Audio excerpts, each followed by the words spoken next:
Hi, this is the first of two videos looking at circle theorems, which are both a GCSE higher topic.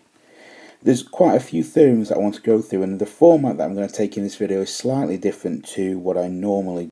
In here, I'm going to show you all the different theorems that you need for GCSE. Some of those are in this video, some are in circle theorems too.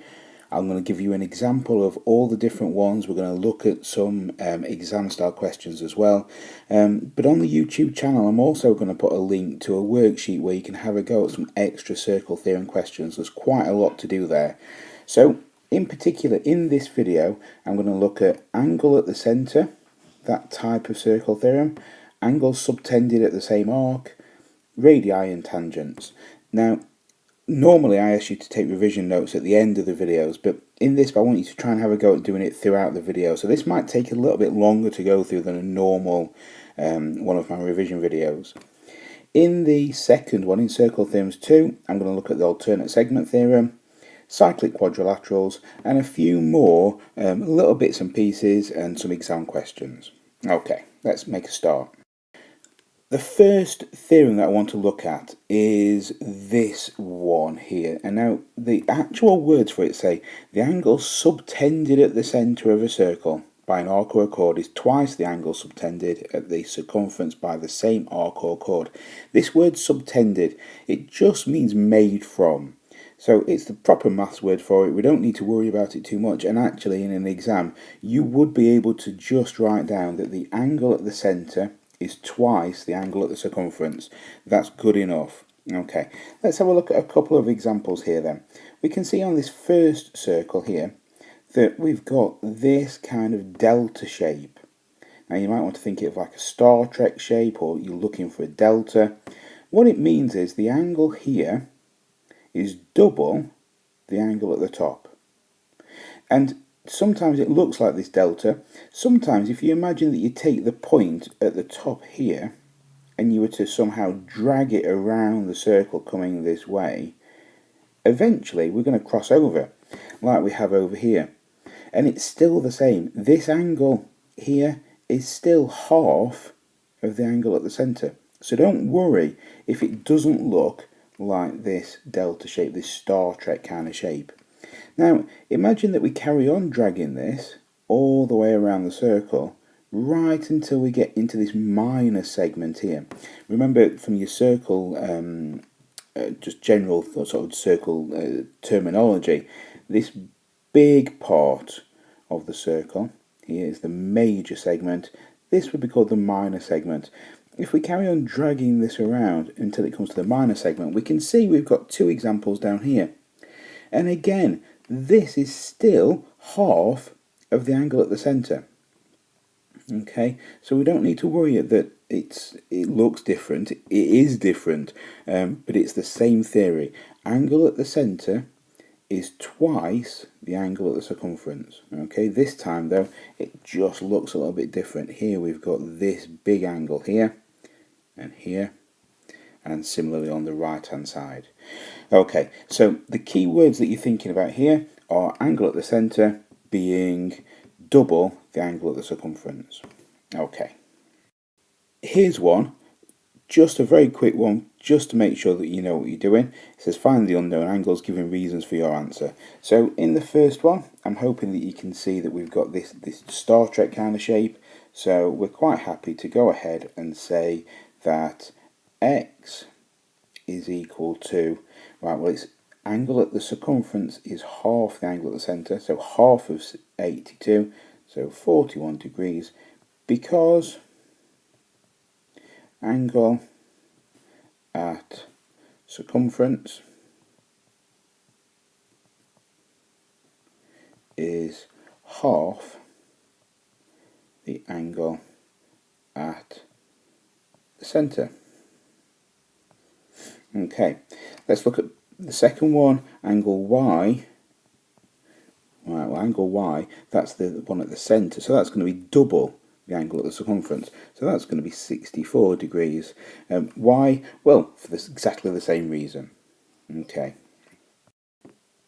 Now, I've moved on to the next one, and I haven't given you any revision notes yet. However, this is actually exactly the same theorem, as the last one, but it's just a special case, and it's the special case where we have a diameter. So angles on a diameter, angles on a straight line, will be 180 degrees. So from there, you should be able to be quite happy to think, well, that half of that is 90. And actually it is. And we can just simply write down, if we see something like this, the reason that we can give, the theorem we can give, is angle in a semicircle is a right angle. Okay, so we're looking for this. We're looking for a diameter, and we're looking for an angle formed, an angle subtended from the diameter. It makes 90 degrees, no matter where it is. It would even be the case down here as well. Okay, so if I were to draw something like this, this also would be a right angle. It's just a special case of theorem 1. Also, you don't need to know what the numbers of the theorems are. I don't think that I've put them in any particular order. There are just a number of theorems, and I've ordered them for your own revision notes, really. Okay, first bit then, we've looked at the following things. We've looked at the types of circles where you have this kind of shape, where this is at the centre, O, and we've said that the angle at the centre is twice the angle at the circumference. Okay, so this is the sort of thing that you're going to do. You're obviously going to do it a lot neater than this in your own notes. I would be careful with these sorts, not to just be looking for the delta sign, but look for the crossed over delta, like we were looking at before, or even underneath, technically, underneath the wrong word, but you know what I mean, so in the minor segment. Okay. Also, the special case where it was a diameter, and so you get a right angle, like this. Okay, that's the first couple dealt with. In the next theorem, we're looking at these types, where it says angles subtended by an arc or a chord in the same segment are equal. So again, the terminology that's used here, all it means is that we've made an angle from the same arc here, or from the same chord, the blue line. So we're making different angles from the same chord, or the same arc. Okay, so here's an angle made from those points, here's another angle made from those points, here's another angle made from those points. And all it's saying is, these angles are equal. So wherever we do that, these angles are going to be equal. And it doesn't have to be up and down like this. It could be to the left and right, like the one on the right hand side. These are also equal. These two here are equal to each other. And similarly, these two here are equal to each other. So angles subtended by an arc in the same segment are equal. Let's have a look at an example. Over here, we can see I've changed some of the numbers around. So if we were saying what x and y are on the first example, x would be 38 degrees, y would be 38 degrees. The reason why, and you can put because, angles subtended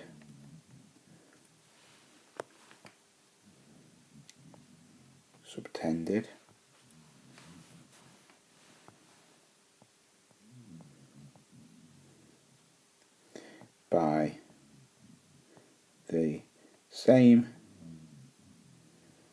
arc are equal. Okay, on the right hand side we've got another example.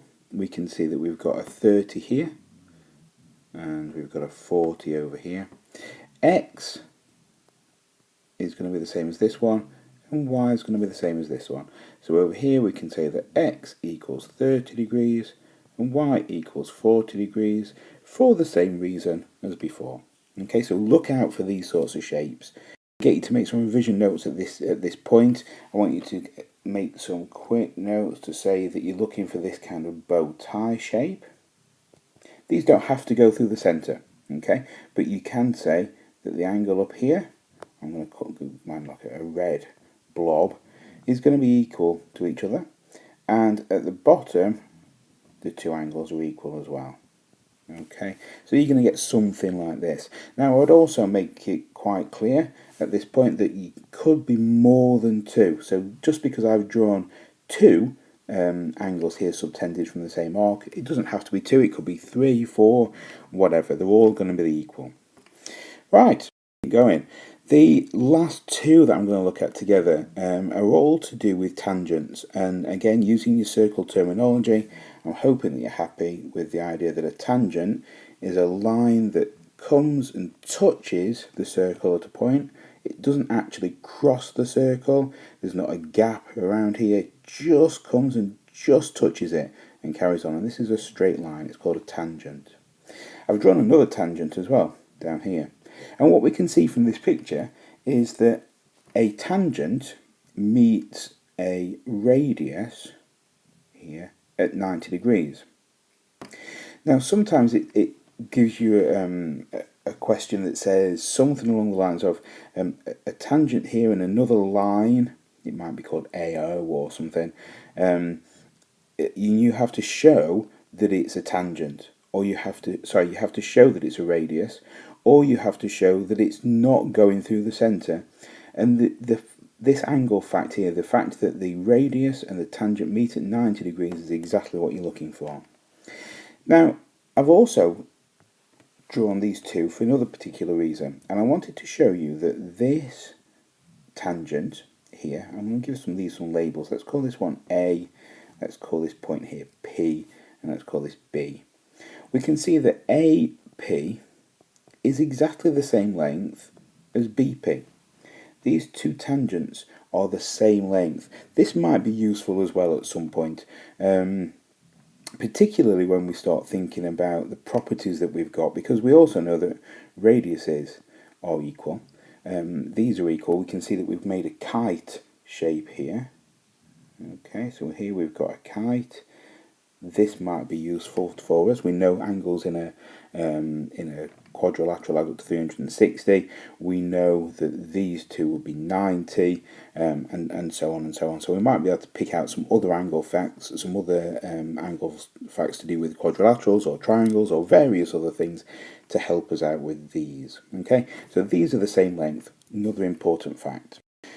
Okay. This is a little bit harder. Have a little think about this one. At this point, I'd pause the video, see if you can have a go and work out what's going on. I've said that PQ, the line PQ, and PT are tangents to a circle with a centre O. Find the unknown angles. So I want you to work out W, X, Y, and Z. Okay, pause the video and have a go. Right, well, I'm hoping at this point then that you've spotted that angle W is the first letter, and actually it's the first one that we expected to have a go at.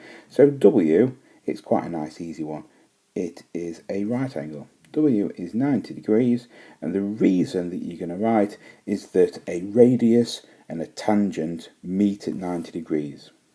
So I'm just going to put radius, tangent, 90 degrees, just as a quick shorthand. I want you to write it out properly when you're doing these.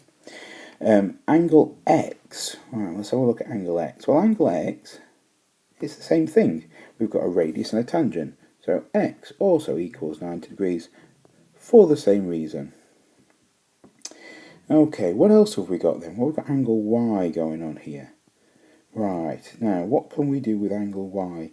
Well, angle Y looks like it's one of the ones from before, where we've got that the angle at the centre, in this case 98, is twice the angle at the circumference.